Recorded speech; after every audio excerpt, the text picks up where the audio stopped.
To demonstrate this example, let's use player A and player B as if they were playing out a chain, and let's see how they can react and add on to the chain. Let's say player A plays Chemtech Enforcer, who has an on-play ability that says, when you play me, discard 1. This ability starts a chain, and let's assume there's no triggered abilities that player A has that will be added to this chain. So now player B gets priority to activate reactions if they wish to and extend this chain.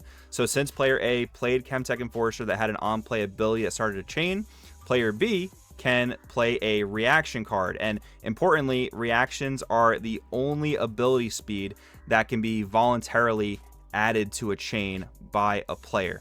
So in this case, player B could respond and add Stupefy to the chain.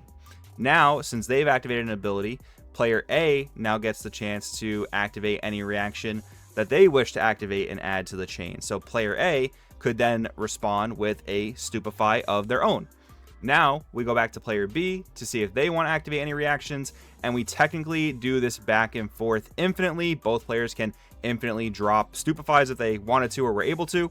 And then once both players decide to pass on activating any appropriately timed cards, in this case reactions, to add to the chain, once both players pass on that and choose not to activate any more reactions, the chain will resolve backwards. So we will go backwards from the last Stupefy activated to player B's Stupefy, then to player A's Chemtech Enforcer resolving last. So now you know how chains work, and that's good because next we're talking about combat and showdowns, and chains are going to operate pretty similarly. The only difference is going to be when you can activate certain cards based on their ability speed. Let's get back to player A and player B to talk about how combat and showdowns work. A showdown is a state in the game where a player moves or is moved to a battlefield. A showdown can start as a result of combat if the opposing player has a unit at that battlefield already, or a showdown can be started if a unit moves to an open battlefield. So in this example, let's say player B has control of the battlefield Godwillow's Grove.